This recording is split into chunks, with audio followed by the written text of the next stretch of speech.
देखो अनामिका, जो हमारा रीडिंग स्टाइल है ना, स्टडीइंग स्टाइल है, वो स्टडीइंग स्टाइल को थोड़ा समझने की कोशिश करते हैं। हम कुछ एक चीज़ें चाहते हैं, इससे we need some kind of outcome.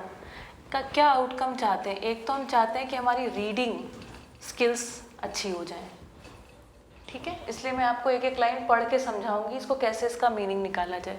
दूसरी बात, रीडिंग के बाद हमसे क्या अपेक्षित होता है? अंडरस्टैंडिंग, ठीक।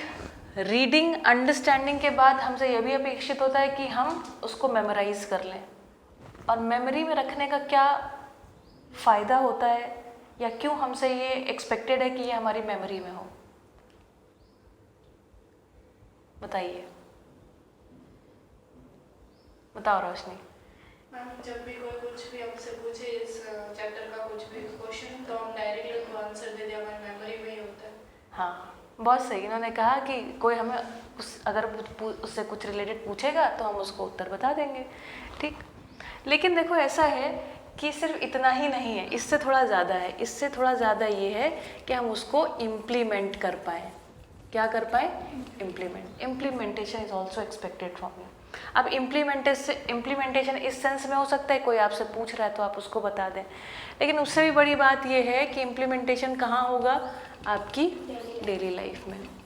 डेली लाइफ में या तो फिर आपकी प्रोफेशनल लाइफ में, है ना। दो जगह इन चीज़ों का इस्तेमाल है, ठीक। आपको ये जान करके हैरानी होगी, इस शिक्षा पद्धति को हम एक ऐसे भी समझते हैं, इसको कहते हैं श्रवण करना। श्रवण मतलब सुनना, है ना। जब आप पढ़ते भी हो तो आपके एक अंदर आवाज़ होती है जो आपको सुना रही होती है। होता है कि नहीं होता? ठीक है। तो पठन का मतलब होता है रीडिंग, पठन का मतलब है श्रवण, सुन लेना उस चीज़ को, ठीक है। श्रवण के बाद आपको करना होता है मनन। मनन मतलब आपके मन तक उस बात को पहुंचा देना। मनन का मतलब क्या है? बेसिकली अंडरस्टैंडिंग, आत्मसात हो जाए, वो आपको बिल्कुल अच्छे से समझ में आ जाए, ठीक है। तो श्रवण मनन करने के बाद आपको एक और काम करना होता है, चिंतन, ठीक। तो जो मैं आपके लिए ऐड कर रही हूँ, देखिए थोड़ा बहुत रीडिंग तो हम सबको आता है, स्कूल में टीचर पढ़ा भी देती हैं, थोड़ा बहुत समझ में भी आ जाता है, लेकिन ये जो थोड़ा बहुत है ना, इसको पूरा करने के लिए आपके साथ मैं हूँ, ठीक। तो इसमें जो चिंतन वाली बात है ना, दैट इज होलिस्टिक एनालिसिस। क्या? कैसे एनालिसिस? Holistic analysis. होलिस्टिक मतलब संपूर्ण के अर्थ में उसके क्या एनालिसिस हो। इसका फ़ायदा ये होगा कि आपको कुछ भी याद नहीं करना पड़ेगा, सब कुछ अपने आप आपको याद होता चला जाएगा। Is it recording? हाँ, ठीक, ठीक है। तो पठन से श्रवण, श्रवण से मनन, मनन से चिंतन, और चिंतन के बाद एक सूत्र है, इसको बोलते हैं निधिध्यासन। क्या? निधिध्यासन। निधिध्यासन मतलब होता है कि हर रोज़ की ज़िंदगी में इसका इम्प्लीमेंटेशन, ठीक है। तो this is the purpose of our education, और वाई आर वी स्टडीइंग, ठीक। अब जो छोटी छोटी कमियां ये रह जाती हैं, जैसे जब आप स्कूल में पढ़ते हैं या खुद से पढ़ते हैं, तो आप पढ़ते तो हैं, जैसे कि एल्यूमिनियम ने ऑक्सीजन से रिएक्शन करी, है ना, तो एल्यूमिनियम का ऑक्साइड बन गया, एल्यूमिना बन गया, लेकिन आपको ये नहीं समझ में आता ये ज़िंदगी में हमारी कहाँ इम्प्लीमेंट होता है, ठीक। तो जैसे मैं, चलिए आपके साथ एक शेयरिंग करती हूँ। फॉर एग्ज़ाम्पल, आप एल्यूमिनियम फॉइल का इस्तेमाल करते हैं, खाना पैक करके ले जाते हैं, उसमें पराठे, कभी चाउमीन, कभी कुछ, है ना, लेके जाते हैं। अच्छा, उसके बाद उस एल्युमिनियम का क्या करते हैं? वो जो फॉइल होती है उसका क्या करते हो? वो कहाँ जाती है? बॉल बना के फिर क्या करते हैं? उसका कैच खेलते हैं। फिर बॉल बना के कैच खेल लिया, उसके बाद क्या करते हो? डस्टबिन में फेंक देते हो। फिर वो डस्टबिन से कहाँ जाती है? डंपिंग ग्राउंड में। डंपिंग ग्राउंड मतलब जहाँ ये अपने कूड़े का ढेर यहीं पे तो लगा रहता है, जलता रहता है हमेशा, और उसके बाद क्या होता है? उसको जला दिया जाता है, ऑफ कोर्स, ठीक। उसको हमने क्या किया?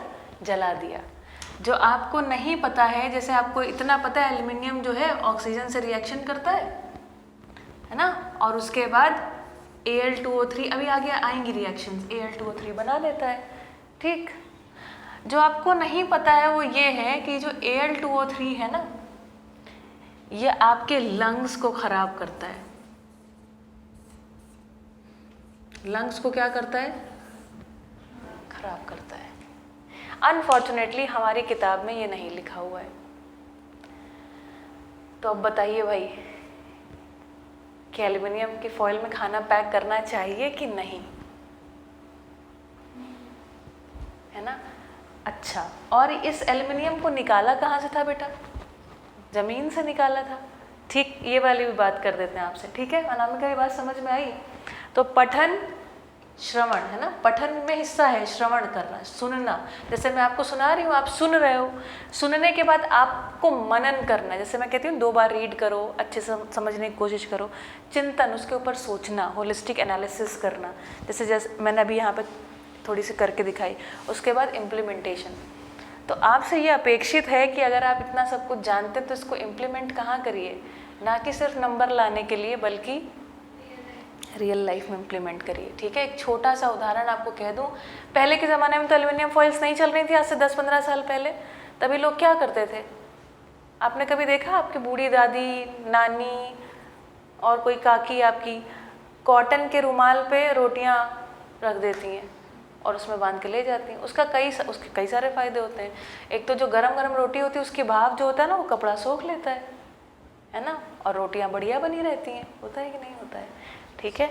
या फिर हम पेपर टॉवल का यूज़ करें, लेकिन फिर हमको सोचना पड़ेगा, ठीक है, क्योंकि पेपर टॉवल या एल्युमिनियम फॉइल, इनका जिनका भी इस्तेमाल कर रहे हैं, ये क्या है, यूज़ एंड थ्रो चीज़ें हैं।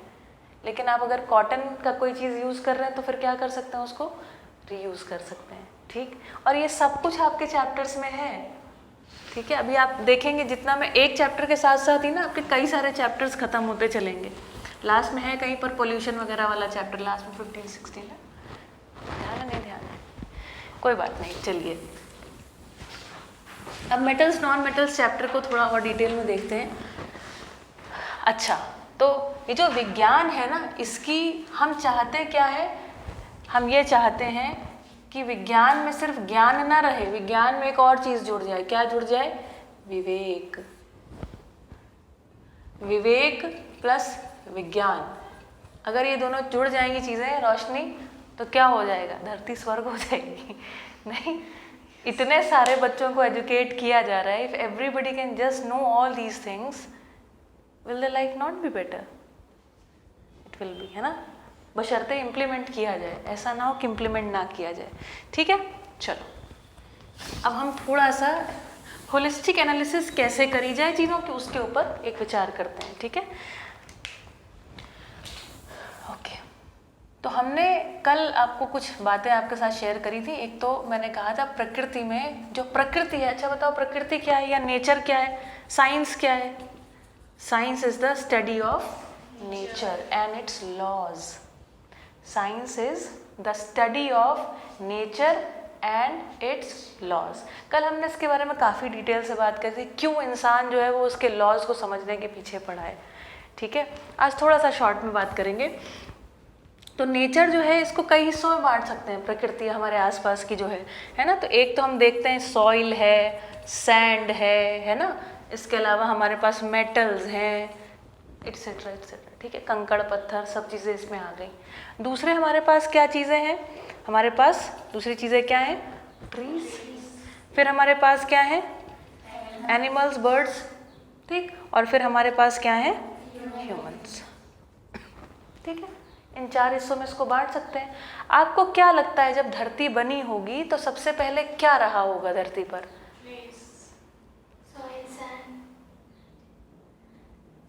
ट्रीज कहाँ से आ गए होंगे? सॉइल से, है ना। तो अगर हम इसे बोल दें पदार्थावस्था, मतलब पदार्थ है ये, पदार्थावस्था, है ना। तो प्रकृति जो है एक अवस्था में पाई जाती है, उसको बोल रहे हैं मटीरियल ऑर्डर, है ना। मटीरियल में हमारे पास क्या क्या आ गया? सॉइल, सैंड, है ना, हाँ, मेटल, नॉन मेटल, जो भी आप इसको फिर बांटेंगे एक्चुअली और देखेंगे थोड़ा सा और इसको डिटेल में, ठीक है। तो ये हमारे पास सबसे पहले आई होगी। फिर उसके बाद क्या हुआ होगा? हाँ, फिर जो ये मटेरियल ऑर्डर है ना, ये सॉइल, सैंड और तरह तरह के अणु, परमाणु हैं कुल मिला के, हमने इसको डिटेल में पढ़ा है। इसमें मूल रूप से क्या चीज़ें हैं? अंदर जाते जाओ जाते जाओ जाते जाओ तो किसी भी पदार्थ को काटते काटते कहाँ पहुँच जाओगे? अंत में एक अणु, परमाणु और अंश, है ना। एक एटम, है ना, एक मॉलिक्यूल, एक एटम और एक इलेक्ट्रॉन प्रोटॉन कहीं यहाँ पर पहुँच जाओगे, इतना तो पढ़ रखा है हमने, ठीक है। तो हमने बेसिकली मटेरियल ऑर्डर को स्टडी किया है ना, और डिटेल में आगे आप स्टडी करते जाएंगे। अच्छा, इसके बाद क्या हुआ होगा, यहाँ पर कुछ क्या हुआ होगा, कुछ रिएक्शंस हुई होंगी कि नहीं रिएक्शंस हुई होंगी। उन रिएक्शंस के फलीभूत क्या हुआ, रिएक्शंस जैसे हाइड्रोजन नाम का एक तत्व रहा होगा, एक ऑक्सीजन नाम का तत्व रहा होगा, और इससे मिलकर के क्या बना है, ठीक। और इसी के साथ साथ यहाँ पर कहीं नाइट्रोजन रहे होंगे, नाइट्रोजन भी है हवा में, है ना। तो नाइट्रोजन के साथ और पानी के रिएक्शंस हुए होंगे, तो क्या बने होंगे, अमीनो एसिड्स बने होंगे, ठीक है, अमीनो एसिड्स बने होंगे। और आपको शायद ये ध्यान में नहीं होगा, मगर जो प्रोटीन अमीनो एसिड से क्या बनता है मिल करके, जो अमीनो एसिड्स होते हैं वो आपस में स्ट्रक्चर बनाते हैं और क्या बना लेते हैं, तरह तरह के प्रोटीन्स बना लेते हैं, है ना। और वो प्रोटीन्स धीरे धीरे किस में अरेंज हो जाते हैं, सेल्स में। फिर आपने unicellular, multicellular, plant cell, animal cell, ये सब पढ़ा है, ठीक। फिर देखिए क्या हुआ होगा इस धरती पर। तो हम यहाँ पर देखें तो कुछ चीज़ें ये जो फिजिकल हैं, फिजिकल मतलब हमको एक तो आँख से दिखाई पड़ती हैं, ठीक है, और फिजिकल चीज़ों के आपस में कुछ लॉज लगते हैं, जैसे गति के नियम, है ना, laws of motion, law of gravitation, ये सब पढ़ा है आपने। तो जो मटेरियल ऑर्डर है उसका जो स्टडी है वो किसके अंतर्गत आता है, एक तो फिजिक्स, और दूसरा उसका ही स्टडी आप किसके अंतर्गत करते हो, केमिस्ट्री के अंतर्गत। समझ में आई बात, ठीक। तो फिजिक्स केमिस्ट्री आपका इसलिए साइंस का हिस्सा है।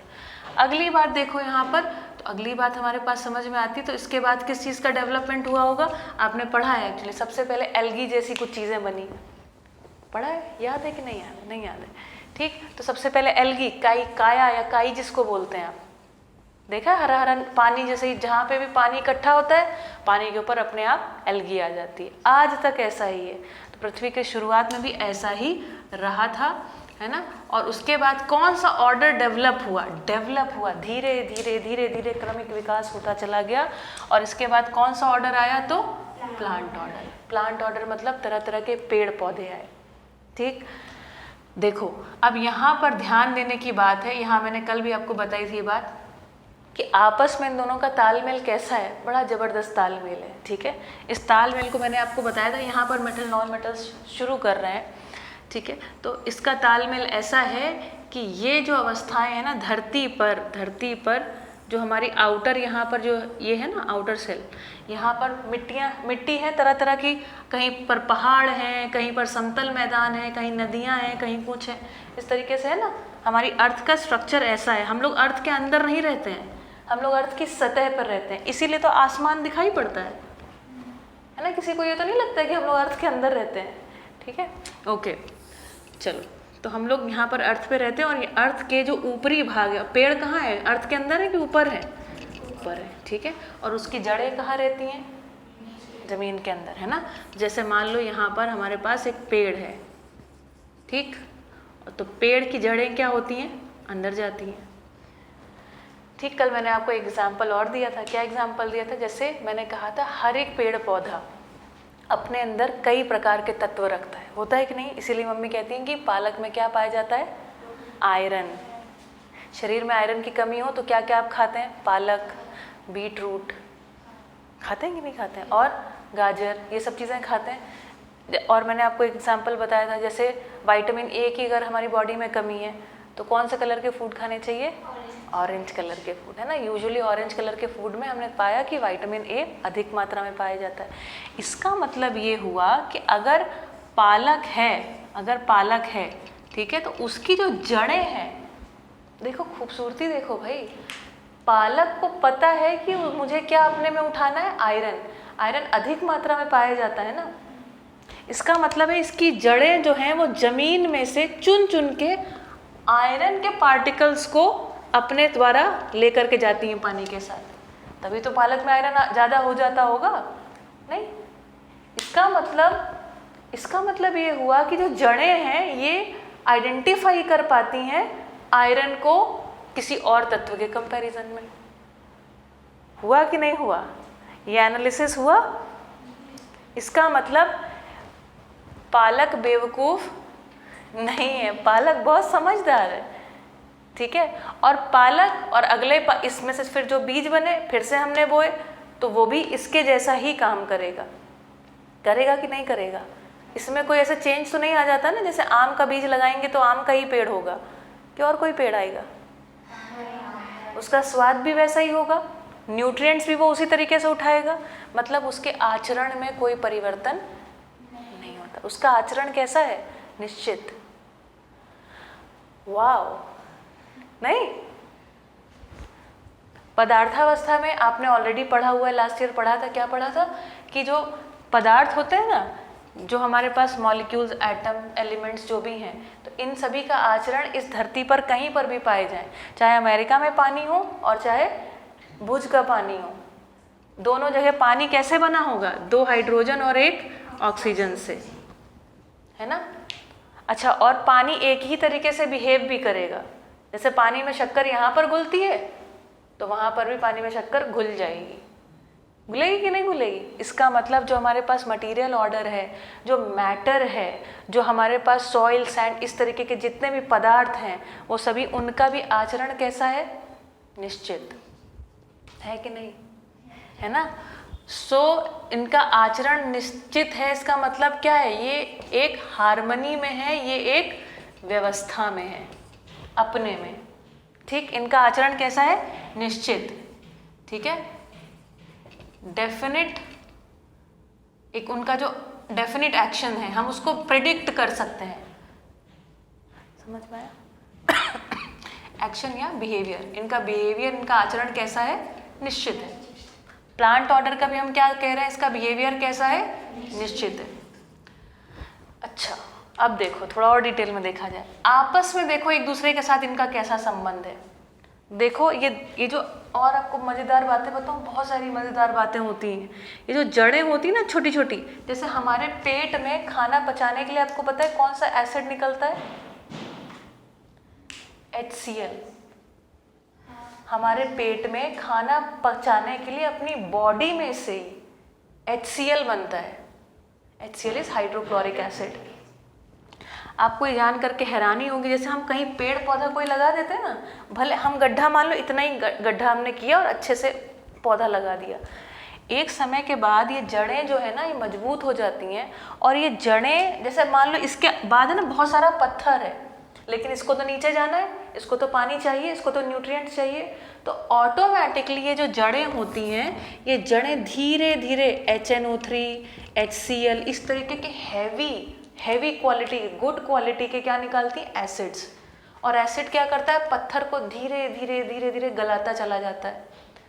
पत्थर गल जाएगा ना एसिड में वो गल गया, चूर चूर हो जाता है एकदम। और ये जो जहाँ पर वो पेड़ लगा था ना, वहाँ वो जो रॉक था, रॉक के बीच से भी वो अपने को चीरती हुई चली जाती है।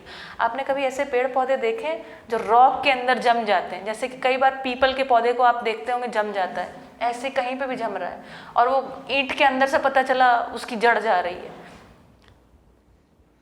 राजस्थान में, जयपुर, जोधपुर, यहाँ जब मैं घूमने गई तब तो मैंने बहुत देखे। अपने भुज में भी ऐसे पेड़ पौधे बहुत हैं।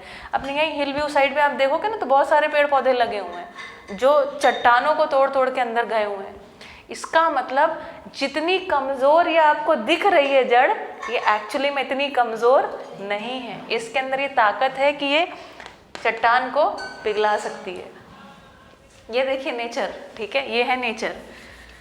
और देखो इसके बाद क्या किया इसने, एक तो इसको तोड़ दिया और इसमें से जो न्यूट्रिएंट्स थे, जो मेटल्स, नॉन मेटल, जैसे हमारे पास पालक में ऊपर क्या आ रहा है? आयरन। इसका मतलब इसकी जो जड़ें हैं जमीन में से आयरन को कहाँ ले आई? मान लो यहाँ पर कहीं आयरन था, ये आयरन का पार्टिकल था, इसकी जड़ यहाँ गई और आयरन को खींच खींच के ऊपर ले आई, और उसमें उतना ही आयरन डाला जितना जरूरी था। ये नहीं कि पूरा आयरन का ही बन गया, वो आयरन ही दिखने लगा, ऐसा नहीं हुआ। ये नेचर की ब्यूटी है, ये अपनी इनकी इनर हार्मनी, इनर व्यवस्था है। समझ में आ रहा है अनामिका? समझ में आ रही बात?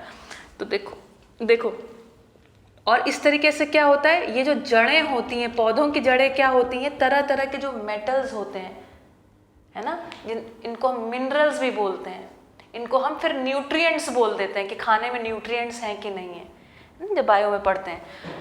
तो ये इनको क्या करती रहती हैं, जो पौधों की जड़ें होती हैं धीरे धीरे धीरे धीरे पूरी धरती से जब जहाँ जहाँ पेड़ पौधे हैं तो वो क्या कर रही हैं, धीरे धीरे धीरे धीरे उसको ऊपर लेके आती हैं और ऊपर लेके इस पूरी सरफेस को एकदम, इस मिट्टी को कैसा बना देती हैं, एकदम सुपर डुपर रिच सॉइल बना देती हैं।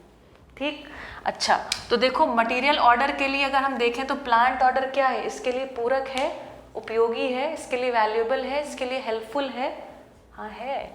ठीक, और देखो इसके अलावा अच्छा, और मटेरियल ऑर्डर जो है वो प्लांट ऑर्डर, अगर मटेरियल ऑर्डर मतलब सॉइल सैंड ये सब चीज़ें नहीं होंगी तो क्या पेड़ उग पाएंगे, नहीं उग पाएंगे, हरे भरे हो पाएंगे, नहीं हो।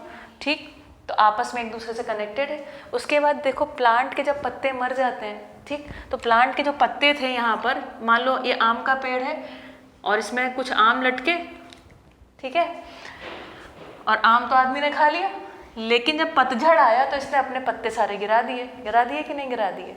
तो देखो गिरा देने से क्या होगा, सारे पत्ते धरती की ऊपरी सतह पर आ जाएंगे कि नहीं आ जाएंगे। और उसके बाद ऑटम के बाद फिर उसके बाद बारिश हुई, एक समय के बाद जब सूख के एकदम चूर चूर हो गए, ऑटम आई, उसके बाद फिर गर्मी आई, गर्मी आने से क्या होता है, एकदम पत्ते क्या हो जाते हैं, एकदम चूर चूर हो जाते हैं, एकदम कड़क हो जाते हैं और चूर चूर हो जाते हैं अपने आप। उसके बाद क्या आई, बारिश आई तो उसने क्या किया, उनको भिगा दिया और भिगा के उसका क्या बना दिया, खाद बना दिया। तो देखो ये जो जड़ें थी ये पहले तत्वों को ऊपर लेके आई, इसकी पत्तियों में इस तत्वों को भरा और उसके बाद ये सूख करके कहाँ आ गई, जमीन की ऊपरी लेयर पे आ गई कि नहीं आ गई।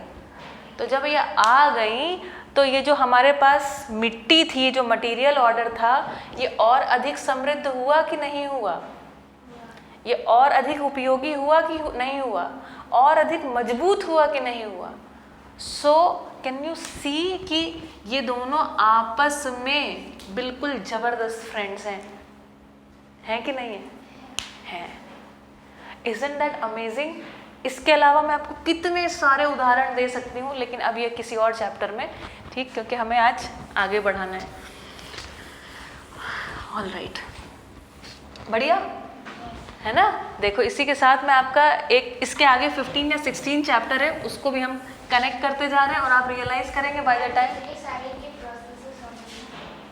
हाँ, and it is so amazing to see holistically, that's why. अभी आप ये सुन रहे तो आपको साइंस का भारी भारी कठिन लग रही है।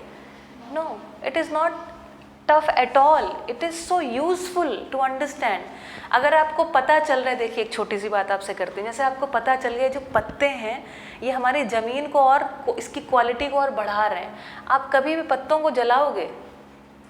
No, Y? अब देखो अगर हम पत्तों को जलाते हैं, थोड़ी सी बात कर देती हूँ आपके साथ। ये हमारे पास पत्ती है, ठीक, ये हरी थी, इसने क्या किया, सन की प्रेजेंस में ज़मीन से इसने पानी लिया, है ना, और CO2 जो आपके लंग्स से बाहर निकली थी उसको इसने एब्जॉर्ब किया, ग्लूकोज में कन्वर्ट किया, हमने पढ़ा ना अभी चैप्टर 6 में, है ना। तो इसने क्या किया, इस CO2 को इसमें ग्लूकोज के फॉर्म में और दूसरे फॉर्म्स में इसको लॉक कर दिया। मतलब ये जो कार्बन हवा में घूम रहा था जो हमारे लिए हानिकारक है, उसको इस पत्ती ने क्या किया, एक खूबसूरत रूप दे दिया, ठीक। अच्छा, और उसके बाद फिर ये कुछ समय बाद झड़ गई, है ना, ऑटम का पतझड़ का मौसम आया और ये गिर गई, और गिर करके कहाँ पहुँच गई, ज़मीन में पहुँच गई। ज़मीन में पहुँची तो इसने ज़मीन को और समृद्ध कर दिया, खाद बना दी ताकि और पौधे अच्छे से उग सकेंगे कि नहीं। लेकिन अगर हमें ये समझ नहीं है कि देखो हमने ये तो समझा है कि इसने CO2 हवा से ली, लेकिन अगर हमको ये नहीं समझ में आता कि ये क्या कर रहा है, अगर हमने होलिस्टिक एनालिसिस नहीं की है तो क्या करेंगे, हम कहेंगे अरे ये पत्तियाँ आजकल बहुत कचरा कर रही हैं, पतझड़ के मौसम में पत्तियाँ बहुत कचरा कर रही हैं, और पत्तियों को इकट्ठा कर करके हम क्या करते हैं, उनमें आग जलाते हैं। अब देखो जब आग जलाते हो तो क्या होता है, जितना इसमें से कार्बन डाइऑक्साइड है वो सब वापस जला देने से क्या होगा, और कहाँ वापस पहुँच गया, ये वातावरण में। तो इनकी जितनी मेहनत थी वो आपने क्या कर दी, 0। वाओ। और हम क्या कहते हैं, हमें लगता है, हाँ ये हमें लगता है प्रकृति क्या कर रही है, कूड़ा कर रही है। प्रकृति कूड़ा नहीं करती, ठीक है। आपने हमारे गार्डन में देखा हमेशा पड़ा ही रहता है कचरा का, and there is a reason behind that, ठीक है। और उस गार्डन में हम कभी भी पानी नहीं देते, जानते हैं क्यों? क्योंकि इतना मल्च वहाँ इकट्ठा होता रहता है, वो अपने आप ही पौधे उगते रहते हैं। और सबसे ग्रीन पौधे आपको मेरे गार्डन के दिखाई पड़ेंगे, वो अपने आप खुश रहते हैं। क्यों? क्योंकि मुझे ये प्रकृति समझ में आ गई है। तो कभी भी पत्तियों को हमें जलाना नहीं है, ठीक है। कहीं गड्ढा करके उसको गाड़ दीजिए। ये जो तत्व इसने सब लिए थे, इसको आपने वापस कहाँ उड़ा दिया? वातावरण में, एटमॉस्फेयर में। और इसने वही सारे तत्व लिए थे जो इंसानों के लिए, जानवरों के लिए हार्मफुल थे। How beautiful is that. ठीक, चलो ठीक है। तो ये बातें, इस तरीके की हम बातें आगे करते रहेंगे, हर एक चीज़ को इसी होलिस्टिक एनालिसिस के साथ समझते रहेंगे। थोड़ा सा और देखते हैं।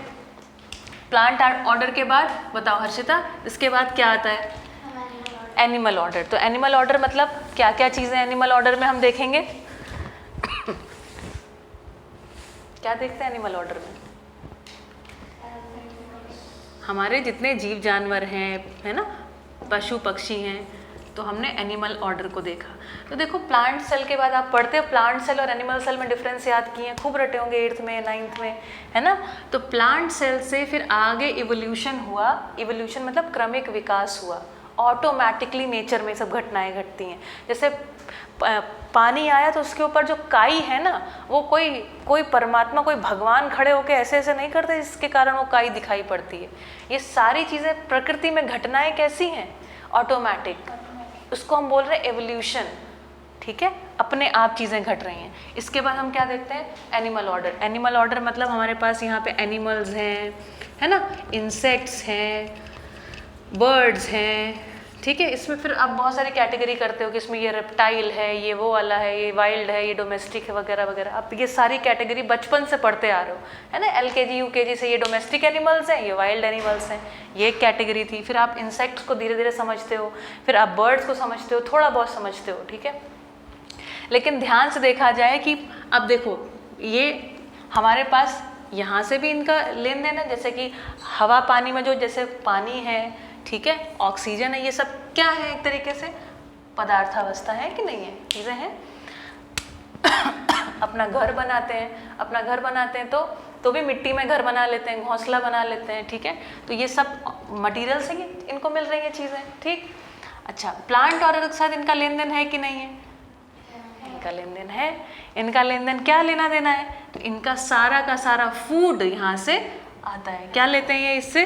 फूड, है ना। आपने इसको भी पढ़ा 7th स्टैंडर्ड, 8th में, 9th में। Heterotroph, autotroph. ऑटोट्रॉफ्स मतलब जो अपना खाना खुद बनाते हैं, मतलब जैसे कि पेड़ पौधे, है ना, खुद बनाते हैं। इसका मतलब क्या हो गया? उनके पास वो सीधे करके नहीं खाते, ठीक है, तो वो बनाते हैं और उसके बाद उसको कंज्यूम करते हैं। तो उस खाना बनाने के प्रोसेस को आपने देखा कितना ब्यूटीफुल है। प्रकृति की जितना वेस्ट है ना, जो आगे की प्रकृति को जीने के लिए सुविधा चाहिए, तो उन्होंने कार्बन डाइऑक्साइड को पचा लिया और उसके बाद ऑक्सीजन को रिलीज कर दिया, ठीक। तो देखो ये जो प्लांट ऑर्डर है, ये इसको क्या प्रोवाइड करा रहा है? एक तो ऑक्सीजन प्रोवाइड करा रहा है, ठीक है। ऑक्सीजन का मूल तत्व कहाँ से आता है? यहाँ से आता है। लेकिन जो ऑक्सीजन, अवेलेबल ऑक्सीजन है, वो यहाँ से आ रही है ना, खाना बनाने के प्रोसेस में, ठीक है। अच्छा, ऑटोट्रॉफ और हेट्रोट्रॉफ याद है आपको? हेट्रोट्रॉफ मतलब जो अपना खाना खुद नहीं बनाते। हाँ, जैसे कि हम लोग, जैसे कि अच्छा, अब देखो इनका आपस में संबंध देखो। जैसे इन्होंने प्लांट्स खाए, तो प्लांट्स खाने के बाद ये प्रकृति को क्या वापस करते हैं? हाँ बताइए बताइए। क्या बोलते हैं, काऊ ने खाया तो हाँ। वो गोबर करती है। हाँ, यस। तो मैम उससे क्या बोलते हैं? Yes, excretion. जो एनिमल्स जो एक्सक्रीट करते हैं, जो वेस्ट बाहर निकालते हैं, वो इसके और अच्छे डेवलपमेंट के लिए उपयोगी है ना। जैसे अगर ये एनिमल्स हैं, ये भी सांस लेते हैं तो कार्बन डाइऑक्साइड छोड़ते हैं, तो पौधों के लिए वो उपयोगी है, उसको खाना बनाने के लिए वो चीज़ मिल गई। इसी प्रकार से जब एक्सक्रीट करते हैं, जैसे कि काऊ या कोई भी जानवर, वो सभी जमीन पर ही एक्सक्रीट करते हैं। और एक्सक्रीट करने के फलस्वरूप क्या होता है? एक्सक्रीट करने के फलस्वरूप हाँ, खाद बन जाती है, जो कि खाद जो है वो पौधों के लिए उपयोगी है। इसको भी खूब डिटेल में समझ सकते हैं कैसे कैसे हेल्प करते हैं। जैसे कि मैंने एक कल एग्जांपल आपको ये दिया था कि प्लांट ऑर्डर के लिए आपको पता है, जैसे कोई फसल लगाई हमने, ठीक, तो फसल में कीड़े पड़ गए, और कीड़े पड़ गए और बहुत सारे अलग अलग समय, अलग अलग सीजन में अलग अलग कीड़े होते हैं फसलों में, और आपको पता है उसी समय कई सारे बर्ड्स के झुंड आते हैं और वो सारे कीड़े खा के चले जाते हैं। इस तरीके से वो फसलों को खराब होने से बचा लेते हैं। ठीक है कि नहीं? जो बर्ड्स हैं वो इंसेक्ट्स को खा लेते हैं। ठीक है, बर्ड्स इंसेक्ट को खा लिया तो इन्होंने कोई गलत काम तो नहीं किया ना। ठीक है, और इस तरीके से प्लांट ऑर्डर को प्रोटेक्ट कर लेते हैं। इसी तरीके से जो बर्ड्स, एनिमल्स, ये सब होते हैं जो भी खाते हैं, खाने के बाद जो बीज है उसको कहीं कहीं कहीं कहीं फैलाते जाते हैं। बीज फैलता जाता है तो क्या होता है, उस प्लांट की वैरायटी बढ़ती जा रही है। ठीक है, इस तरीके से आपने कई सारी चीज़ें पढ़ी हैं लेकिन जोड़ा नहीं है बस, है ना, कि ये सब चीज़ें ऐसे हो रही नेचर में। चलो, तो हमने देखा प्लांट ऑर्डर से इसने लिया भी और इसको उससे ज़्यादा दिया, कम करके नहीं दिया, है ना। गोबर की खाद और ज़्यादा अच्छा उपजाऊ बना देती है ना। डालेंगे तो तुरंत हमारा जो प्लांट ऑर्डर है, जो हमारी फसलें हैं वो खिलखिला उठती हैं, खुश हो जाती हैं, लहलहाने लगती हैं। ठीक है, अच्छा, now the last order was human order. Human order, अब ह्यूमन ऑर्डर मतलब हम लोग, है ना। अब कल मैंने ये बात कही थी, रोशनी ऑलरेडी हंसने लगी चलिए, तो हम लोग कैसे हैं, बहुत ही कैसे अच्छे और इंटेलिजेंट लोग हैं हम लोग, हैं कि नहीं है? Are we not intelligent species? We are the most intelligent species on earth. ठीक, तो अब देखिए हमने क्या किया है, हमारे एक्शन को देखिए। हमने इन सभी के एक्शन को देखा, आपस में एक दूसरे के साथ लेना देना है ना। ये इसने भी सॉइल को अच्छा किया। ठीक, जितना ले रहे हैं उससे ज़्यादा लौटा रहे हैं, और आपस में सब फल फूल रहे हैं, सब एक दूसरे के अच्छे दोस्त हैं। और human order which is also the most intelligent order on the earth, देखिए क्या कर रहे हैं। मिट्टी के पास गए, मिट्टी के पास गए तो उन्होंने क्या किया, मेटल्स एंड नॉन मेटल्स, आंख से देखा ये तो चमक रहा है, वाह ये तो सोना है, इसको साफ सुथरा किया, गले में लटका लिया। हीरा है, अरे इसको अंगूठी में जड़ लिया, है ना। अच्छा, और ये कैसे खेती मुझे अच्छे से वो नहीं कर रही है ना, why is it not producing well, spray करो मिट्टी को बिल्कुल, है ना। हमने केमिकल डाल के एकदम उसमें जहर भर दिया, पता है ना। अपने गुजरात राजस्थान की तो कहानी मत पूछो, गुजरात राजस्थान पंजाब और पूरी दुनिया में यही हाल है ना।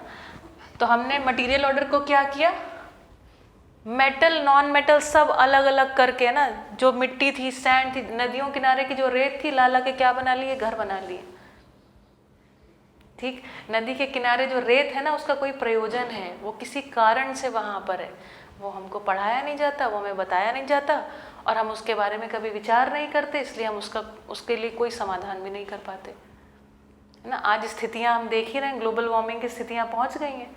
ठीक है, हमारे वातावरण में CO2 की मात्रा, कार्बन मोनोऑक्साइड की मात्रा, दूसरी गैसेस की मात्रा कितनी ज़्यादा हो गई है, गर्मी इतनी ज़्यादा, टेम्परेचर बढ़ता चला जा रहा है पूरी अर्थ का। ठीक, तो आदमी ने पदार्थावर्षा के साथ कैसा जिया, अच्छा है खराब, कैसा सलूक किया है, केवल लिया, दिया नहीं, कुछ भी नहीं दिया, है ना। कुछ दे पाने की हैसियत तो हमारी थी भी नहीं, है ना, लेकिन जितना हम ले रहे थे उसको भी ठीक से हमने नहीं किया। जैसे हमने एल्युमिनियम मेटल पहचान लिया, एल्युमिनियम निकाला और निकालने के बाद क्या किया, उसमें रोटी पैक करी, उसके बाद बॉल बनाई, उससे खेलने के बाद डस्टबिन में फेंका, और डस्टबिन कहाँ गया, हमारे डंपिंग ग्राउंड में। डस्टबिन कचरा वाला आया, है ना, गाड़ी वाला आया, घर से कचरा निकाल, कचरा उठाया, कचरा बाहर डाला, कचरा गया डंपिंग ग्राउंड में उसने लगाई आग, और उसके बाद सारा एल्यूमिना, सारा Al2O3 सारा कहाँ पहुँच गया, वातावरण में। और हम क्या कह रहे हैं, पोल्यूशन बहुत बढ़ रहा है। कौन बढ़ा रहा है, every single person. And who we are the most intelligent species on earth, है ना। Every child has right to education, सबको शिक्षा मिल रही है, और शिक्षा मिलने के बाद हम उसका क्या कर रहे हैं, पता नहीं पता नहीं क्या कर रहे हैं। ठीक है, बात समझ में आ गई। चलो, अच्छा, इसके बाद हम प्लांट ऑर्डर के पास गए, हमने कहा वाह बहुत अच्छे तो प्लांट तो बहुत इतनी वैरायटी के प्लांट्स हैं हमारे पास अर्थ में। हमने कहा ये अच्छा प्लांट है, वो अच्छा प्लांट है, ऐसा है वैसा है। उसके बाद हमने क्या किया, जंगल काटो, इस जंगल में से जितने इस टाइप के प्लांट्स हैं वो हमें चाहिए, ठीक। और उसके बाद हमने उसकी किसी के कुछ बनाए, किसी का कुछ बनाए, कहीं आग लगाई, कहीं कुछ किया, इतने सारे। उसके कारण अब भाई प्लांट्स के ऊपर ही पक्षी रहते हैं, वहीं जानवर रहते हैं, ठीक है। अब उन सब ने क्या किया, देख रहे हैं आप, ऑलरेडी देख पा रहे हैं ना, ज़्यादा कहने की ज़रूरत नहीं है। तो हम प्लांट ऑर्डर के पास गए, इससे केवल क्या किया, लिया, दिया कुछ भी नहीं। दिया तो कुछ नहीं, इसके अलावा नुकसान करते चले जा रहे हैं। आपको पता है हर रोज़ सैकड़ों की मात्रा में प्रजातियां नष्ट हो रही हैं। और आपको ये जानकर के बड़ा मज़ेदार लगेगा कि इस धरती पर जितने पेड़ पौधे हैं उनमें दो ही कैटेगरी हैं। एक तो वो जो ह्यूमन बॉडी के लिए बहुत अच्छी है, मतलब हमारे शरीर में जो स्वास्थ्य है ना उसके लिए बहुत अच्छी है, स्वास्थ्य बढ़ाएंगी, ठीक। अगर हमको कोई रोग हो गया तो उससे लड़ने में हमारी मदद करेंगी, ऐसा। दूसरी जो टाइप है वो ये है जो पॉइजनस होती हैं। वो किस प्रकार से पॉइजनस होती हैं, वो इस प्रकार से पॉइजनस होते हैं कि वो भी हमें हेल्प करती हैं। जैसे आपने कभी अपनी दादी नानी से सुना होगा, कोई अगर कीड़ा काट ले तो एक पत्ता तोड़ेंगे और ऐसे ऐसे घिस देंगे तो उससे फाइट कर लेगा। हम लोग क्या हैं, हम लोग बहुत इंटेलिजेंट लोग हैं, अपने आप को बहुत इंटेलिजेंट कह रहे हैं। और ये इंटेलिजेंस से हमने क्या हालत कर रखी है। अच्छा, एनिमल ऑर्डर के बारे में क्या ख्याल है ना? हाँ, तो इंसान क्या कर रहा है, एक तो मार मार के खा रहा है, ठीक है। उसके बाद उनकी किसी का चमड़ा का जैकेट बना के पहन लिया, है ना, कुल मिला के। हाँ, किसी का जूता बना के पहन लिया, बेल्ट बना लिया, पर्स बना लिया, ठीक। और एनिमल का भी कुल मिला के हमने, ये बहुत कहने की ज़रूरत नहीं है कि हमने उनको खूब भर भर के क्या किया है, एक्सप्लॉइट किया है। We have exploited them. कब तक एक्सप्लॉइट करते चले जा रहे हैं कि हमने चीज़ों को एक्सटिंक्ट करने की कगार पर पहुंचा दिया है कि वो चीज़ें क्या हो जाएं, एक्सटिंक्ट हो जाएं, ठीक है। Plants extinct, metal non metals में जो हमारे प्रकृति में जो तत्व हैं, जिस फॉर्म में हैं जहाँ पर वो बिल्कुल सभी अवस्थाएं कैसी हैं, व्यवस्थित हैं, खुद में व्यवस्थित है, खुद में क्या है, उनमें हार्मनी है, और आपस में भी क्या है, हार्मनी है। और ये जो ह्यूमन ऑर्डर है, जो ह्यूमन हम अपने आप को खूब इंटेलिजेंट मान रहे हैं, हमारा आचरण देखिए, ठीक है। ओके, तो प्रकृति की देखो हर एक चीज़ किसके लिए काम कर रही है, प्रकृति की हर एक चीज़ हमारे लिए, हमको केवल क्या कर रही है, दे रही है ना, दे रही है, और पूरे बैलेंस के साथ देना चाहती है। और जानते हैं प्रकृति की हर एक चीज़ हमको क्यों दे रही है, इसलिए दे रही है ताकि जो ह्यूमन ऑर्डर जो अपने आप को इंटेलिजेंट मान रहा है, ये सिर्फ मानता ना रह जाए, ये सही में क्या हो जाए, इंटेलिजेंट हो जाए। इसकी जो कॉन्शियसनेस है ना, कॉन्शियसनेस मतलब जो इसकी समझ है, कॉन्शियसनेस का क्या हो जाए, एवोल्यूशन हो जाए, और हम सब इवॉल्व्ड ह्यूमन बींग्स बन जाएं, ठीक। बात समझ में आई, ठीक है। चलिए रीडिंग करते हैं, ठीक है। मैंने कहा था रीडिंग करेंगे, थोड़ा सा उसके बारे में समझेंगे और होलिस्टिक एनालिसिस दिमाग में लगातार चलाते रहेंगे। तो चैप्टर का नाम है मेटल्स एंड नॉन मेटल्स, ठीक है। तो एक चीज़ है मेटल, और ऐसी चीज़ें जो मेटल नहीं हैं, इसलिए इसको नाम दे दिया नॉन मेटल्स, ठीक। In class 9th you have learned about various elements. Class 9th में आपने कई सारे एलिमेंट्स के बारे में पढ़ा था ना, स्टार्टिंग में फिजिक्स केमिस्ट्री के चैप्टर्स में, उनके नाम भी आपने याद किए थे, याद करवाए थे ना हर्षिता, इसको रट लीजिए, इसका एटॉमिक नंबर क्या होता है, एटॉमिक वेट क्या होता है, ये सब भी रटा था हमने। You have seen that elements can be classified as metals or non-metals on the basis of their properties। तो जिस तरीके के वो गुण धर्म दिखाते हैं, है ना, कहीं किसी से रिएक्शन कर रहे हैं या किसी खास प्रकार का बिहेवियर दिखा रहे हैं, इसको बोलते हैं इसकी प्रॉपर्टीज़, ठीक। तो उसके आधार पर उन्होंने कैसे हमने आइडेंटिफाई किया, कैसे क्लासीफाई किया, क्लासीफाई मतलब वर्गों में बांट देना। तो कैसे क्लासीफाई किया है, मेटल्स और नॉन मेटल्स। नॉन मेटल्स मतलब वो जो मेटल नहीं है, नॉन मतलब नो, नॉट, ठीक है। फिर देखो यहाँ पर एक्चुअली में आपके बुक में दिया हुआ है कि कैसे आप एनालिटिकल थिंकिंग करें। Think of some uses of metals and non metals in your daily life. तो अभी जैसे हमने पहले देखा क्लास में, तो मैंने कहा think of some uses and abuses. Uses मतलब कैसे उपयोग करते हैं, और अब्यूजेस मतलब कैसे दुरुपयोग करते हैं। देखा ना एल्युमिनियम वाला एग्जाम्पल, हम यूज़ कर रहे हैं कि अब्यूज़ कर रहे हैं, अब्यूज़ कर रहे हैं, है ना, कितनी सारी धातुओं का खनन करके, माइनिंग करके उनको हम कैसे कैसे अब्यूज़ कर रहे हैं, अब ये भी सोचना ज़रूरी है। ठीक, चलो तो think of some uses and abuses of metals and non metals in your daily life. ठीक, what properties did you think of while categorising elements as metals और नॉन मेटल्स। आप जैसे आपने पहले ही क्लास में बता दिया था कि मैम उसको हम आँख से देख के बता सकते हैं, रिएक्शंस के आधार पर बता सकते हैं, ये आगे इस चैप्टर में भी पढ़ाएंगे। अच्छा, अनफॉर्चुनेटली एक बात जो हम जिसकी प्रॉपर्टी के ऊपर बात नहीं करते वो ये है कि उसका एक और गुणधर्म, हर एक जो वस्तु हमारे पास पदार्थावस्था में मटेरियल ऑर्डर में पाई जा रही है उसका एक और गुणधर्म है। गुणधर्म ये है कि अपने से जो आगे वाली अवस्था है ना, जैसे मटेरियल ऑर्डर है तो वो प्लांट ऑर्डर के लिए यूज़फुल है, प्लांट ऑर्डर जो है वो एनिमल ऑर्डर और ह्यूमन ऑर्डर के लिए यूज़फुल है ना। जैसे याद है ना, पालक में जो आयरन है वो जानवरों के लिए और ह्यूमन बींग्स के लिए यूज़फुल है कि नहीं है। ठीक, तो हम उसके बारे में बात नहीं कर रहे, उनकी ये भी प्रॉपर्टीज़ हैं। क्या प्रॉपर्टीज़ हैं कि they are very useful, they are very valuable, है ना, for the sustenance and growth of other orders. दूसरी अवस्थाओं के लिए भी वो उतने ही महत्वपूर्ण हैं। चलो, है ना, ये भी एक पॉइंट ऑफ थिंकिंग है वैसे। ठीक है, how are these properties related to the uses of these elements. फिर कह रहे हैं कि अच्छा देखो, ये भी क्वेश्चन कैसे हम समझते हैं, ये जो प्रॉपर्टीज़ हैं जो हमारे पास मेटल्स के अंदर है, जैसे इन्होंने कहा they are very good conductors. ठीक, अच्छी बात है, they are very good conductors of heat and electricity. तो कह रहे हैं हाउ आर दीज प्रॉपर्टीज़, जो उनमें प्रॉपर्टीज़ हैं वो इनके यूजेस के लिए कैसे, है ना, they are related to the uses of these elements. अच्छा, हम यहाँ पे देखें, हमने यहाँ पे बात करी थी, हमने कहा था they are not just being used, they are being exploited, we are mining the stuff। और हमने, जैसे मैंने कहा ना, एल्युमिनियम को ज़मीन से निकाल के ज़मीन में उसका कुछ काम होगा, ज़मीन में वो था इसीलिए कुछ प्रकार की वनस्पतियाँ रही होंगी, है ना, इसी प्रकार से कुछ उन वनस्पतियों को खाने वाले कई सारे जानवर होंगे जिनकी प्रजाति उसी पर टिकी थी। और अगर हमने एल्युमिनियम निकाल के इसी तरीके से जला के वातावरण में फेंक दिया तो क्या होगा, वो सारी प्रजातियां पेड़ पौधों की, वो सारी प्रजातियां एनिमल्स की एक्सटिंक्ट हो जाएंगी। So are we really, after understanding the properties of these elements, are we really using them और अब्यूजिंग देम, है ना, और आर वी एक्सप्लॉइटिंग इट, है ना, और माइनिंग कर करके हम पूरी धरती को खाली कर दे रहे हैं। इसमें आगे आएंगी चीज़ें। ठीक है, चलो, तो कह रहे हैं भाई पहले चीज़ें जो है फिजिकल प्रॉपर्टीज़ के आधार पर पहचानते हैं।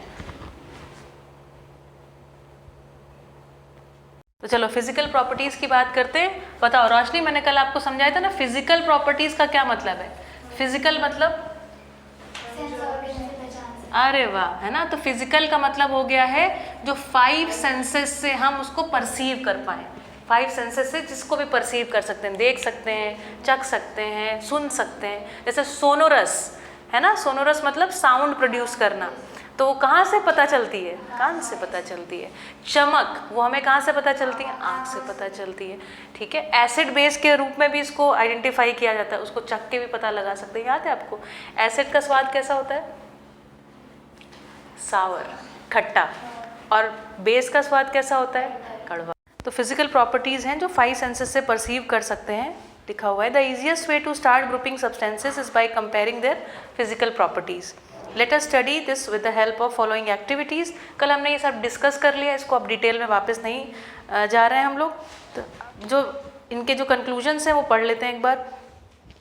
Metals in their pure state have a shining surface. उनकी जो सतह होती है वो कैसी होती है, चमकदार होती है। याद है उन्होंने कैसे कहा था कि सारे तरह तरह के सैंपल कलेक्ट करिए और उसके बाद उसको एक सैंड पेपर से घिस दीजिए, तो घिसने के बाद हमें क्या पता चलता है कि वो सब चमकदार होते हैं।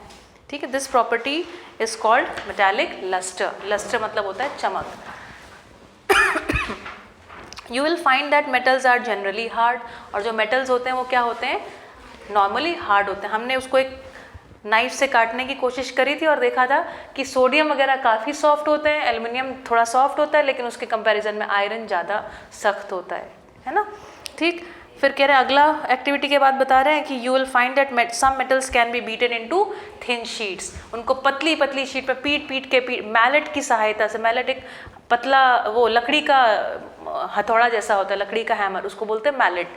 मैलेट से पीटते जाएंगे तो पतली पतली शीट्स में कन्वर्ट हो जाते हैं। जैसे एल्युमिनियम की जो फॉइल है वो इसका एक बढ़िया एग्जाम्पल है।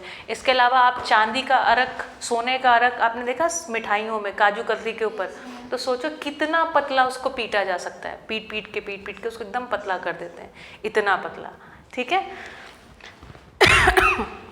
नाउ उनको एक और चीज़ कह रहे हैं कि एक और प्रॉपर्टी है दैट इज़ डक्टिलिटी। उसको खींचते जाएं तो उसको बहुत लंबे पतले तारों में कन्वर्ट किया जा सकता है, और यही कारण है कि उनसे गहने बनाए जाते हैं, ठीक। सोना, 1 ग्राम सोना, जो 1 ग्राम बहुत बिल्कुल थोड़ा सा होता है, ठीक है। 1 ग्राम सोने को कितना लंबा खींच सकते हैं? 2 किलोमीटर तक, ठीक। चलिए, तो हमने ये सारी बातें कल कर ली थी और दूसरा हमारा रिकॉर्डिंग पूरा हो चुका है, इसलिए हम अब आगे नॉन मेटल्स पे आते हैं, ठीक। चलो नॉन मेटल्स पढ़ा जाए। In the previous class you have learn that there are very few non metals as compare to metals. अब देखो, प्रकृति को थोड़ा सुनने की कोशिश करते हैं यहाँ पर। तो कह रहे हैं इतनी बड़ी अर्थ में हम जब पाते हैं तो पाते बहुत सारे एलिमेंट्स हैं जो क्या हैं? मेटल्स हैं, है ना। मेटल्स मतलब क्या है? मिनरल्स हैं। मिनरल्स मतलब न्यूट्रिएंट्स हैं, ठीक। और बाकी जो है मतलब कम है जो क्या है? नॉन मेटल्स हैं। मान लो अगर ये ऐसी बात करें, अगर 100 मेटल हैं तो शायद 20 ही नॉन मेटल हैं, ऐसी बात कह रहा है। लेकिन धरती पर अगर हम क्वांटिटी में देखें, ये नंबर हो गया, मतलब 100 अलग अलग प्रकार के मेटल्स हैं, है ना। इसी प्रकार से 20 अलग अलग प्रकार के नॉन मेटल्स हैं। लेकिन अगर हम किसको देख रहे हैं? क्वांटिटी को देख रहे हैं, तो धरती पर नॉन मेटल्स क्या? जो लस्ट्रस नहीं है, जैसे कि हमारे पास हो गई सैंड, सॉइल, है ना, कोल, इस तरीके की जो चीज़ें हैं, ठीक। तो अगर हम क्वांटिटी में देखेंगे तो पता लगेगा कि हमारे पास इसकी क्वांटिटी ज़्यादा है। मात्रा में देखेंगे, ठीक है। मान लो अगर ये हमारे पास करोड़ किलो है तो शायद ये लाख किलो होगा, ऐसा। समझ में आई बात? ये नेचर की कुछ व्यवस्था है। अब अगर नेचर की ये व्यवस्था है तो आपको क्या लगता है कि नेचर इंटेलिजेंट है कि नहीं है? तो इसके पीछे कोई रीजन होगा। There should be some reason that we are not being taught, है ना। और इस प्रकृति में अगर 100 मेटल्स हैं तो उसके पीछे भी कोई कारण होगा। यहाँ मतलब इतने सारे मेटल्स हैं तो जरूर उनका कोई ना कोई उपयोगिता भी होगी प्रकृति में, होगी कि नहीं होगी। Some of the examples of non metals are carbon. Carbon मतलब यही मिट्टी हमारी जो है, ठीक है। कार्बन कंटेंट होता है, उसको बोलते हैं अच्छी खाद है, अच्छी मिट्टी है, ठीक। कार्बन, सल्फर, सल्फर मतलब गंधक, ठीक है। गंधक क्या होता है उसके बारे में बाद में बात करते हैं। आयोडीन, ऑक्सीजन, हाइड्रोजन, ये सब क्या है? नॉन मेटल्स की कैटेगरी। मतलब इसमें लस्टर नहीं होता, इसको खींच के तार नहीं बना सकते, इसको पीट के इसके शीट्स नहीं बना सकते, वगैरह वगैरह, ठीक। The non metals are either solids और गैसेज। जैसे हम देख सकते हैं हाइड्रोजन, ऑक्सीजन क्या है हमारे पास? गैसेज हैं, ठीक है। तो जो हमारे पास मेटल्स थे वो ज़्यादातर कैसे पाए जा रहे हैं? हमारे सॉलिड स्टेट में। सोना, चांदी, है ना, ये सब क्या है? लोहा, एल्युमिनियम, ठीक है, ये सब सॉलिड स्टेट में पाए जा रहे हैं। लेकिन जो नॉन मेटल्स हैं उनकी स्टेट क्या है? ज़्यादातर करके गैसेज, ठीक है ना। सॉलिड भी है पर गैसेज भी हैं, ठीक है। Except bromine which is a liquid, है ना। एक चीज़ को छोड़ दे रहे हैं, ब्रोमीन। ब्रोमीन किस स्टेट में पाया जाता है? लिक्विड स्टेट में। तो मतलब सॉलिड, लिक्विड, गैस तीनों स्टेट में चीज़ें पाई जा रही हैं, ऐसा नहीं है। लेकिन ज़्यादातर की बात कर रहे हैं, है ना। ज़्यादातर इसमें सॉलिड और गैसेस के फॉर्म में भी पाए जा रहे हैं। अभी हमने वहाँ पे भी पीछे पढ़ा था, मरकरी जो होता है वो कैसा होता है तो भले वो मेटल, लेकिन उसकी स्टेट क्या होती है? It is in the liquid form, होता ना, पढ़ा था, भूल गए। चलो, do non metals also have physical properties similar to that of metals. कह रहे हैं कि क्या इसकी भी फिजिकल प्रॉपर्टीज़ होती हैं जैसी कि हमारे पास मेटल्स की थी? तो हाँ, होती हैं, बिल्कुल होती हैं। अगर वो चमकदार होते हैं तो ये चमकदार नहीं होते, ये डक्टाइल होते हैं तो ये नहीं होते, अगर ये हमारे पास मेलिएबल होते हैं तो ये मेलिएबल नहीं होते हैं। इस तरीके की प्रॉपर्टीज़ होती हैं। तो एक्टिविटी कह रहे हैं collect samples of carbon, sulphur and iodine. इसको सैंपल को भाई लैब से कलेक्ट करिए और कलेक्ट करने के बाद इसको देखा जाए कि क्या ये कैसा है, क्या इसमें से इलेक्ट्रिसिटी पास हो सकती है या नहीं हो सकती है ना, मेलिएबल है कि नहीं है, हार्डनेस का क्या स्टेटस है इसकी सरफेस कैसी है ना, चमकदार है कि नहीं है, इस तरीके की बातें। सोनोरस है कि नहीं है, क्या लगता है आपका, कोयलों को ऐसे बजाएंगे तो उसमें क्या खन टन ऐसी आवाज़ें आएंगी, नहीं, है ना, तो दे आर नॉट सोनोरस।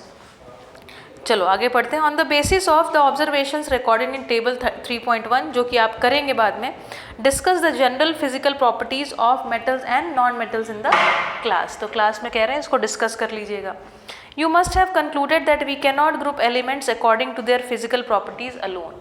कहना अब ये इतना भी समझ में आ गया होगा कि सिर्फ हम जो क्लासिफिकेशन है वो दिखते कैसे हैं इस आधार पर नहीं कर सकते और ना ही करना चाहिए, ठीक।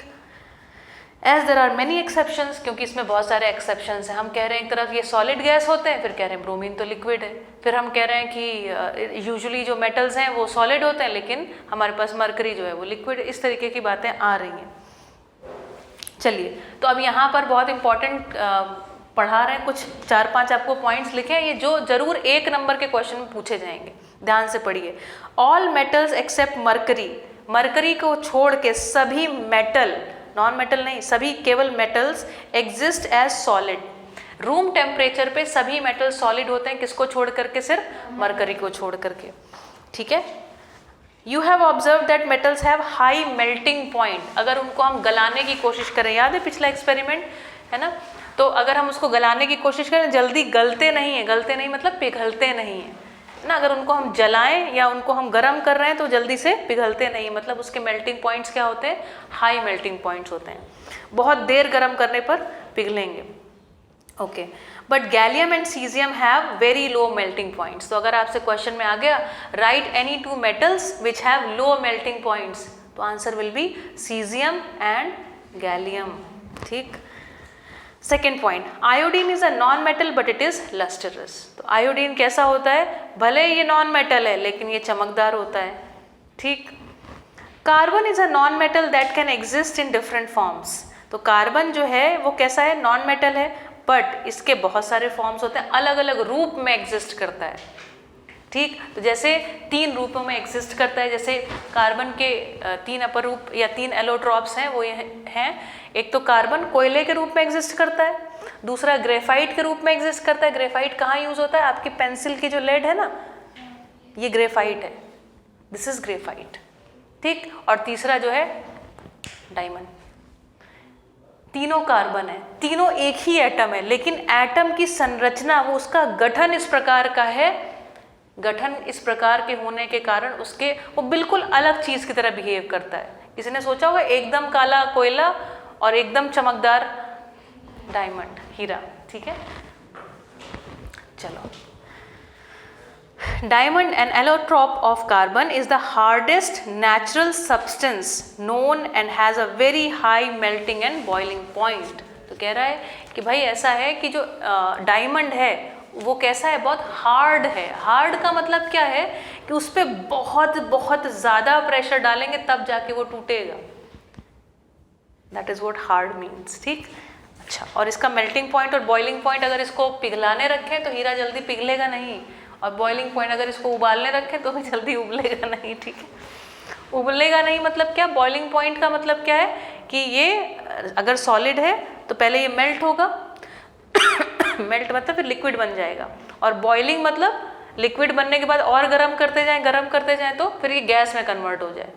इसका मतलब ये बहुत ज़्यादा टेम्परेचर डालने पर ऐसा होगा, क्योंकि it has very high melting and boiling point. Graphite another allotrope of carbon is a conductor of electricity. लो, ये सर से कहिएगा तो सर बहुत अच्छा इसका एक एक्सपेरिमेंट करके दिखाते हैं, ठीक है, कि कैसे जो ग्रेफाइट है, आप चूंकि आपकी पेंसिल में ही ग्रेफाइट है तो वो इसी से एक बहुत अच्छा एक्सपेरिमेंट करके दिखाते हैं कि कैसे ये how does it work as a conductor of electricity, ठीक। तो हमने पढ़ा था कि जो मेटल्स होते हैं they conduct electricity, they conduct heat, लेकिन हम यहाँ पर क्या देख रहे हैं, graphite also has a property to conduct electricity. Okay, number 4, alkali metals. Alkali मतलब क्या होता है, बेसिक, जिसका स्वभाव कैसा हो, बेसिक। लिख लीजिए, अल्कली मतलब बेसिक। एसिडिक बेसिक 2 चीज़ें होती हैं ना, basic. Alkali metals lithium, sodium, potassium are so soft that they can be cut with a knife, ठीक। तो मेटल्स कौन से 3 मेटल्स हैं जो बहुत सॉफ्ट हैं जिनको नाइफ से काटा जा सके, रट लीजिए, lithium, sodium and potassium. Lithium का सिंबल होता है Li, सोडियम का Na और पोटेशियम का K। They have low densities and low melting points. इनकी डेंसिटी, इनका घनत्व तो कैसा होता है, कम होता है, और इनका मेल्टिंग पॉइंट भी क्या होता है, कम होता है। Elements can be more clearly classified as metals and non metals on the basis of their chemical properties. अब केमिकल प्रॉपर्टीज़ के बाद में, केमिकल प्रॉपर्टीज़ मतलब ये रिएक्शन कैसे करते हैं, इनको एक दूसरे के साथ कुछ अब किया जाएगा। चलो तो केमिकल प्रॉपर्टीज़ ऑफ मेटल, और आ जाओ सीधा 3.2.1 में। देखो अब ये हिस्सा जो हमारे लिखने में छूटा हुआ है लेकिन उसको समझना है। What happens when metals are burned in air.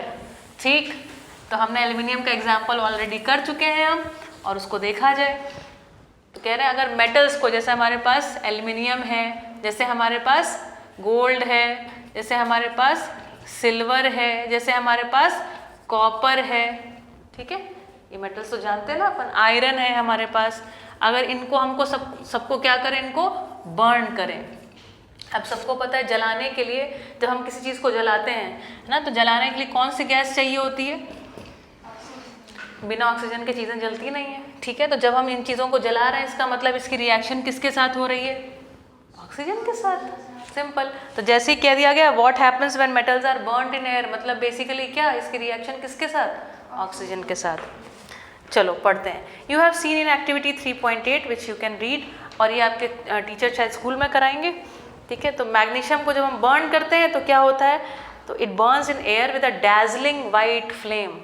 Dazzling white flame, कैसी वाइट फ्लेम, जैसी जब हम वो पटाखे नहीं जलाते हैं तो एकदम सफ़ेद जैसी लाइट आती है, ठीक है, that is called dazzling white flame. Do all metals react in the same manner. कह रहे हैं भाई देखना पड़ेगा कि सबके सब ऐसे ही हैं कि नहीं है। Let us check by performing the following activity. चलो तो कह रहे हैं भाई अब सबको हम क्या करेंगे, एक एक, चलो एक्टिविटी पढ़ लेते हैं। एक्टिविटी, द क्वेश्चन बता रहे हैं, सावधानी रखिएगा। The following activity needs a teacher's assistance, it would be better if students wear eye protection. कह रहे हैं ऐसा करते समय आंखों पर कुछ चश्मा लगा लीजिए, कोई आई प्रोटेक्शन पहन लीजिए, और टीचर के निरीक्षण में ही इस बात को करिएगा। क्या करना है, hold any of the samples taken above with a pair of tongs. कोई चिमटा से, कोई टोंग्स, मैंने आपको बताया था ना हमारे केमिस्ट्री लैब में यूज़ होता है, और उसका कल्पना करना चाहें तो टोंग्स कैसा होता है, जैसे घर पे जिससे हम चिपिया, जैसे रोटी पलटते हैं, ठीक है, that is called tongs. And try burning over a flame. तो एक एक छोटे छोटे टुकड़े लेंगे हम इन चीज़ों के, एल्युमिनियम जितने हमारे पास मेटल्स हैं, और उनको बर्न करने की कोशिश करेंगे। Repeat with the other metal samples, collect the product if formed. अगर इसके बाद जलने के बाद उसमें कोई प्रोडक्ट बना, जैसे कि राख बन गई या कुछ भी चीज़ है, उसको कलेक्ट करिए, ठीक है, इकट्ठा करके चेक करेंगे। फिर करेंगे let the products and the metal surface cool down. जलने के बाद उसको थोड़ा ठंडा होने दो, ऐसे नहीं कि तुरंत ही छू लो जाके।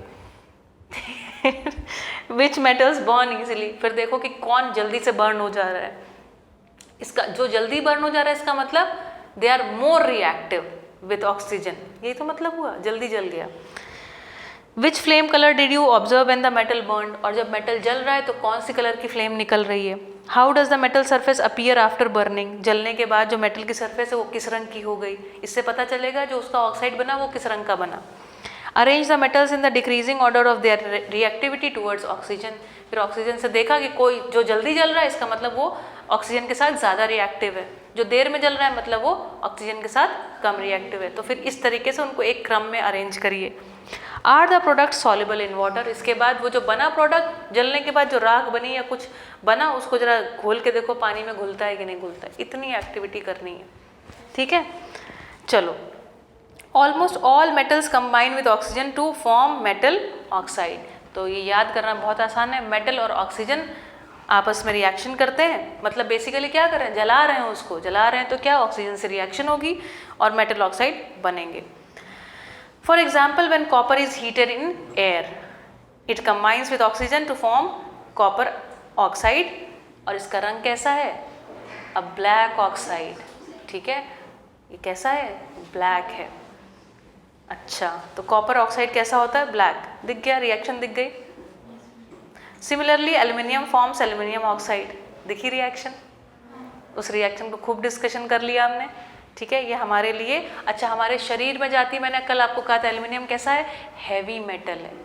हैवी मेटल का मतलब क्या, कैसे हैवी, उठाने में हैवी नहीं, पचाने में हैवी।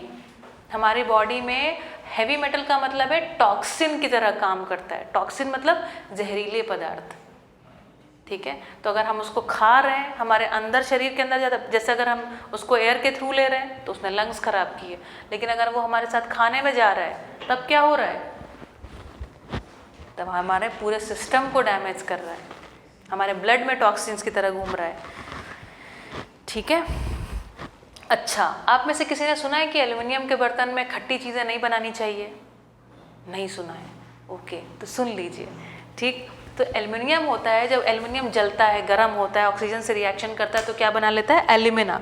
एल्यूमिनियम ऑक्साइड को एल्यूमिना भी बोलते हैं, ठीक है। चलो, तो 4Al plus 3O2 gives you 2Al2O3, याद रखना पड़ेगा, है ना।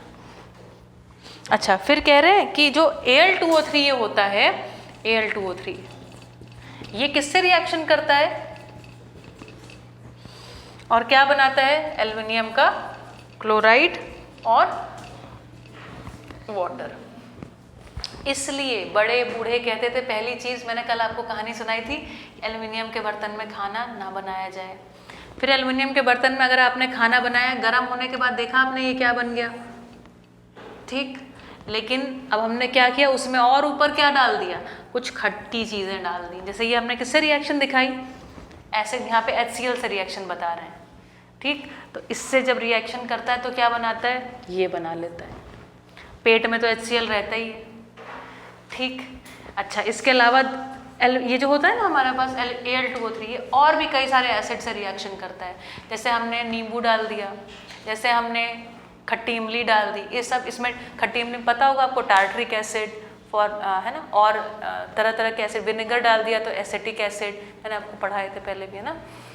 तो ये सब हमने डाला तो एल्युमिनियम ने क्या, इसने Al2O3 ने क्या किया, इससे रिएक्शन किया और रिएक्शन करके इस तरीके के सॉल्ट्स बना दिए जो हमारी सेहत के लिए हानिकारक है। अनफॉर्चुनेटली ये विवेक का जो पार्ट था ना, इसका करें क्या, ये रिएक्शन याद करके करें क्या, क्यों याद कर रहे हैं, इसलिए याद कर रहे हैं, इसलिए समझ रहे हैं क्योंकि ये काम नहीं कर रहे हैं। अनफॉर्चुनेटली हमारी किताब में वो वाला पार्ट मिसिंग, हटा दिया। क्यों हटा दिया जानते हैं, क्योंकि अगर नहीं हटाएंगे, लिखेंगे तो आप फिर कभी एल्युमिनियम के बर्तन खरीदेंगे नहीं, तो इंडस्ट्री वालों को बड़ा नुकसान हो जाएगा, ठीक है। हो, तो हम लोग तो नुकसान करा देंगे उनका ठीक है। इसी तरीके से Al2O3, अच्छा, और देखो कह रहे हैं जो Al2O3 है ना हमारे पास, एल्युमिनियम का ऑक्साइड जो है, ये एक तो एसिड से रिएक्शन करता है, ऊपर से बेस से भी रिएक्शन करता है। अब रिएक्शन कर करके हमारे लिए हार्मफुल सॉल्ट्स बनाता रहता है, ठीक है। चलो, तो अब आपको इसको थोड़ा सा लर्न करना पड़ेगा रिएक्शंस को। आगे कह रहे हैं most metal oxides are insoluble in water. और दुख की बात क्या है, ये जो मेटल के ऑक्साइड जब बन जाते हैं, है ना, तुम कितना भी पानी पियोगे ये पानी में घुलेंगे नहीं, और पानी में अगर घुलेंगे नहीं तो तुम्हारे शरीर से बाहर निकलेंगे नहीं। इसका मतलब ये तुम डिटॉक्स नहीं कर सकते बॉडी से, और अगर डिटॉक्स नहीं कर सकते तो you will be sick, you will become sick. Yes, इसका ये मतलब है। तो most metal oxides are insoluble in water, ये पानी में घुलते नहीं हैं। But some of these dissolve in water, लेकिन इसमें से कुछ हैं जो कि घुल जाते हैं और उसके बाद क्या बना लेते हैं, अल्कलीज, मतलब बेसिक चीज़ें बना लेते हैं। बेसिक मतलब क्षारीय, ठीक है, क्षारीय मतलब उनका pH जो है वो 7 से ज़्यादा होता है, याद है ना। Sodium oxide and potassium oxide dissolve in water to produce alkalis as follows. इसकी रिएक्शंस को भी आप याद कर लीजिए, ठीक है। We have observed in activity 3.9 that all metals do not react with oxygen at the same rate. Same rate मतलब उतनी ही गति से, उतनी ही जल्दी रिएक्ट नहीं करते सारे के सारे, कुछ थोड़ा जल्दी रिएक्ट करते हैं, कुछ थोड़ा टाइम लेके रिएक्ट करते हैं। Different metals show different reactivities towards oxygen.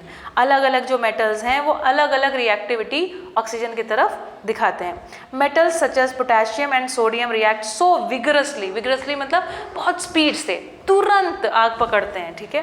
तो पोटेशियम और सोडियम के देखो इतनी जल्दी वो आग पकड़ते हैं कि देखिए आगे उन्हें कैसे रखना पड़ता है। So vigorously that they catch fire if kept in the open, मतलब ऐसे हवा में निकाल के रखा तो आग पकड़ ली। ठीक है, इसकी आपको एक फिर किसी दिन कहानी सुनाऊंगी, ठीक है। चलो, yes, hence to protect them and to prevent accidental fires, ताकि कहीं एकदम एक्सीडेंट ना हो जाए, कोई फायर ना लग जाए, एक्सीडेंटल फायर ना हो जाए, इसलिए उनको कैसे रखते हैं, तो केरोसिन में डुबा के रखते हैं। ठीक।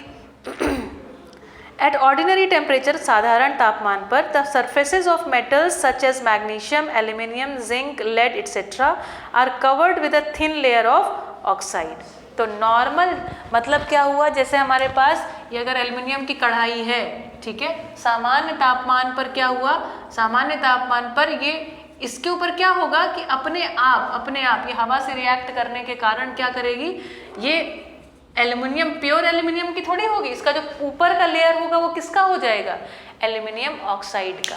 और आप देखते हो इसीलिए जो हम जब कढ़ाई खरीद के लाते हैं चमकदार, उसके बाद उसमें खाना बनाते हैं, उसको गर्म करते हैं, उसका रंग बदलता जाता है, फिर आप उसकी धुलाई कर देते हैं, फिर वो एल्युमिनियम हो जाता है, फिर एल्युमिनियम का ऑक्साइड बन जाता है, ये काम चलता रहता है। ठीक है, चलिए, ओके, सो ये ऑटोमेटिकली है ना, they are covered with a thin layer of oxide. ठीक है, the protective oxide layer prevents the metal from further oxidation. ठीक है, तो अगर एक बार ये ऊपर की लेयर हमारी एल्युमिनियम ऑक्साइड की बन गई है, तो अब क्या होगा कि ये अब अंदर वाले एल्युमिनियम से रिएक्शन होगी नहीं, क्योंकि रिएक्शन होके एक ऊपर की लेयर बन गई, फिर हम क्या करते हैं, बर्तन मांज के उसको फिर चमका लेते हैं। ठीक है, फिर वो एल्युमिनियम का ऑक्साइड बन जाता है। इसलिए 10 साल कोई कढ़ाई यूज़ करी, तो उसके बाद अगर आप 3 किलो की कढ़ाई लेके आए थे, तो पता चला वो 2 किलो 700 ग्राम की बची, 300 ग्राम कहाँ चला गया, घिस घिस के 10 साल में निकाल दी उसकी लेयर्स। ठीक है, iron does not burn on heating, but iron filings burn vigorously when sprinkled in the flame of the burner. और इन्होंने कहा मजे की बात है, अगर आयरन लोहे को सीधा जलाओगे तो नहीं जलेगा, लेकिन आयरन की जो पतली उसकी छीण होती है, जो पतली अगर आपने देखा हो कोई जो वेल्डिंग करने वाले लोग होते हैं, वो पतली बिल्कुल स्क्रैप्स होती हैं, है ना, उसको अगर आप जलाओगे तो बहुत जल्दी जल जाती है। ठीक, अच्छा, फिर कह रहे कॉपर डज नॉट बर्न, और जो तांबा है वो तो जलता ही नहीं है। But the hot metal is coated with a black coloured layer of copper oxide. तो जलता तो नहीं, वो आग तो नहीं पकड़ता, लेकिन क्या होता है, एक उसकी जो ऊपरी लेयर होती है वो भी कॉपर जो है वो ऑक्सीजन के साथ रिएक्ट करता है और कॉपर का ऑक्साइड बना के काली लेयर अपने ऊपर चढ़ा लेता है। Silver and gold do not react with oxygen even at high temperatures. तो जो सिल्वर और गोल्ड है ये रिएक्ट कितना भी टेम्परेचर हो जाए, these are not going to react in buzz। ठीक है, that's why they are also the costlier metals। ठीक, आगे कल करते हैं, that's it।